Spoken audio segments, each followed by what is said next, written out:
Have a pleasant afternoon, everyone. Hi, I'm Cedric C. Bibero from Bachelor of Secondary Education, major in English. And this afternoon, I'm going to report about the speaking, listening, reading, and writing connection. So just sit there, stand by, open up your mind, let my voice be heard, and together, let's learn. Listening, speaking, reading, and writing are four essential language skills that can be used to explain language. Each of these skills will need to be addressed in your instruction.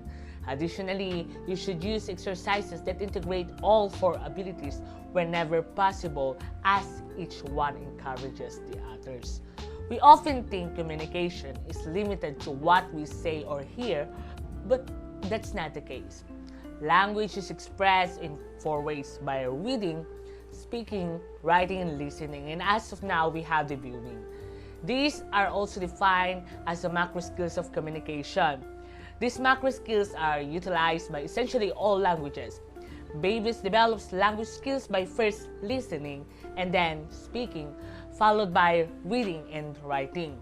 When learning a new language, the best way to do is by engaging in a balance of each of these areas, as they are all interconnected.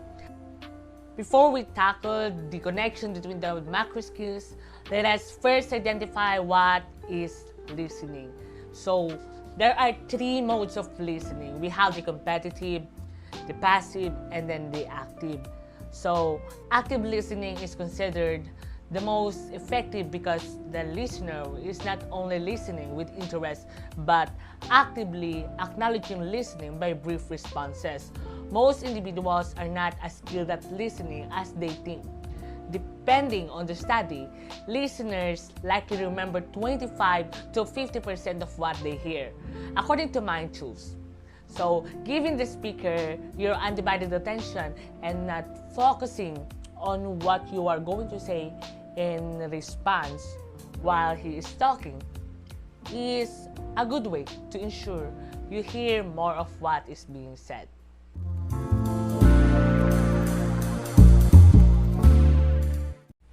Speaking can be an intimidating experience, even if it's your native language or native tongue, right?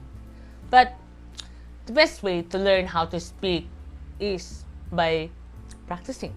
So put your inhibitions aside and strike up a conversation whenever you are given an opportunity.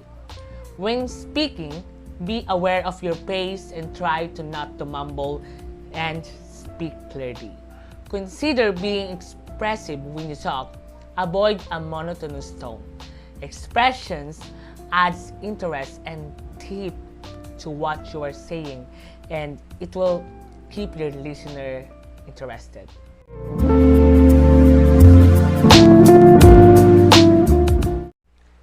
Children learn to read by first learning their ABCs and sounding out the letters to discover what sound they make. The phonetic approach to reading, using sound units to figure out the words, is arguably the best approach because theoretically, if you know the sound, you can read any word, regardless of the difficulty level. This is also the case when learning a new language. Reading has many benefits, including improving memory by exercising the brain, increasing vocabulary, and exposing you to a new ideas or to a new knowledge.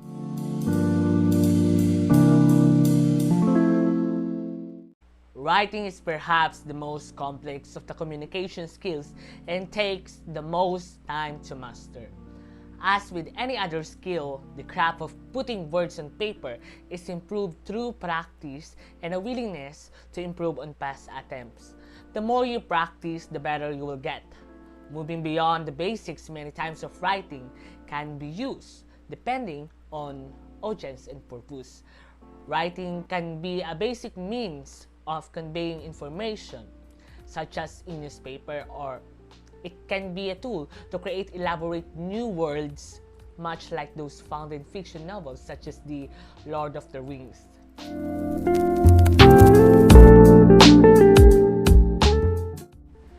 People generally learn these four skills in the following order. first one, the listening. So when people are learning a new language, they first hear it spoken. And then later on, the speaking. Eventually, they try to repeat what they hear. And then the next one, after they learn how to speak, the reading. So later, they see the spoken language depicted symbolically in print. And then the last but not the least, the writing. Finally, they reproduce the symbols on the paper. Reading, writing, speaking, and listening play crucial roles in school, and all four are interrelated and affect one another. There is a fundamental and reciprocal relationship among oral language or the listening and speaking, written language and reading. Initially, reading and writing are dependent on oral language skills.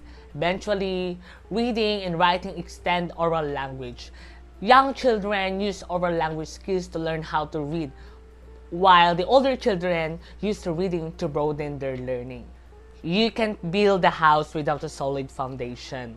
At least, not if you want it to stay upright in all kinds of weather. Similarly, if you don't build on the main components of language learning, you won't be able to speak a language properly. So, as a conclusion, these macro skills are needed in order for us to communicate and understand with each other. Mastering these skills will help a learner become more competent in speaking, pronunciation, vocabulary, grammar, and spelling. Take note, if you can listen, you can learn to speak. And if you can read, you can learn to write. So that was the end of my discussion. Thank you. So have a pleasant afternoon again. And I hope you guys learned something about my report. Bye.